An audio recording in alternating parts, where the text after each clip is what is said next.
Have you ever walked through the grocery store and you look up at the aisle signs and you know exactly what's down that aisle without ever stepping foot into it? Well, that's exactly how these bugs are checking scrapes.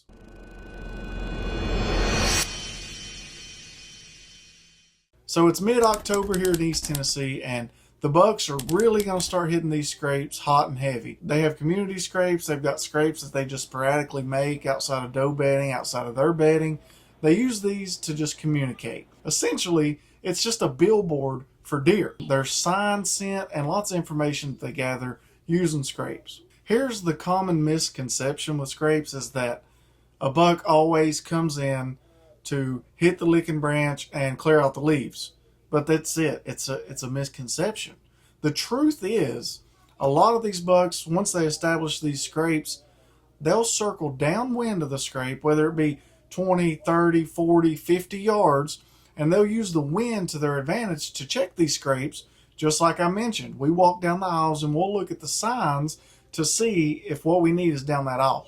They'll skirt around and they'll hit these scrapes downwind and they'll check them to see if there's anything worth either looking further into. I don't know the exact thought process that goes with a buck, but what I do know is their main concern is staying safe. These big mature bucks, they're absolutely, everything they do, they're going to use the wind. Now, when they get on a hot doe, you might as well throw everything out the window.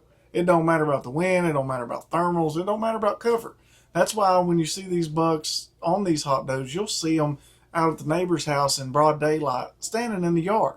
So if you'll just slightly adjust how you're hunting scrapes and use the wind to your advantage, knowing that that buck is going to skirt downwind of that scrape, you don't want to be hunting right up on it. You want to set off, you want to allow him plenty of distance to where he doesn't catch your scent, keep thermals in mind, but you want to allow distance so he doesn't catch your scent, and you also want to allow a shot, within 30, 40 yards of that scrape. If you got a scrape in a bottom, kind of in a thermal hub, but the main part of that draw is all downhill, he can possibly check that scrape just using the thermals to his advantage. A crucial aspect is knowing where that buck is coming from. We don't always know exactly where they're bedding, but when you consider the wind, you can have a pretty good idea. I just wanted to talk about scrapes a little bit, see what you guys thought.